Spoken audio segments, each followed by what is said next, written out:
Just when you thought we'd heard everything there is to hear from Donald Trump, now we're hearing from Donald Trump from 25 years ago, an audio tape obtained by the Washington Post, 1991, in which he's talking to a reporter, but he is pretending, apparently, to be Donald Trump's PR guy, not the real Donald J. Trump. And he's talking about Trump's social life and whether or not he's going to marry Marla Maples, the girlfriend he had after the bitter divorce with Ivana.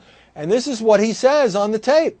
I mean, he's living with Marla, and he's got 3 other girlfriends, and she's not going to say, I really want to get back, you know. She wants to get back. She's told it to a lot of her friends, and she's told it to him, but it's so highly unlikely that's off the record.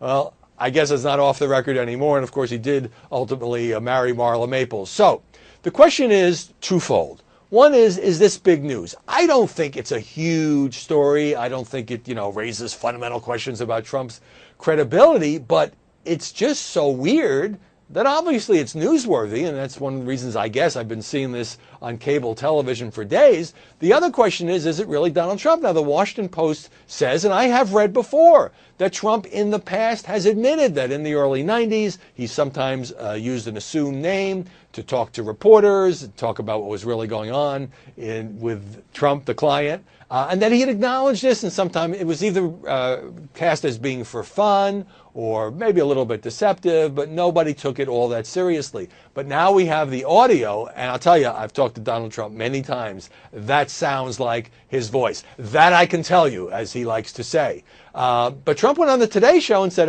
he didn't know anything about this, and it sure didn't sound like him, and he didn't think it was him. I don't quite understand that if he has acknowledged it in the past, whether it's this particular conversation or not, because that just extends the story to a second and a third and a fourth day. Is it him? Is it not him? And keeps the whole thing going. Trump also used the occasion to attack the Washington Post and specifically its owner, Amazon founder Jeff Bezos, saying that Bezos is using the paper to attack him. Trump gives a lot of interviews to the Post, particularly to reporter Robert Costa.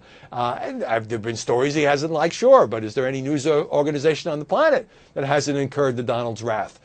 Trump saying that Bezos is going to have antitrust problems because of Amazon. That's why he bought the newspaper for almost nothing, he says. But the problem with that explanation is, one, Bezos paid $250 million for the Washington Post. Secondly, yes, of course, he probably bought it so he'd have some enhanced influence in Washington. But Bezos is, by most accounts, a hands-off owner who sits out there in Seattle, doesn't try to micromanage the newsroom, isn't directly responsible or tied to this story. And I haven't seen any evidence that he has used the paper, even the editorial page, which is entitled to oversee, to further Amazon's corporate interests. But the real thing that's got everybody buzzing is Donald Trump in 1991 talking about Donald Trump. He's got a girlfriend. He's got other girlfriends. It just kind of adds to the entertainment value of the Trump campaign. Obviously, his enemies will try to turn it into something deeper. Is it a big story? Well, it's the kind of story that a lot of people will click on.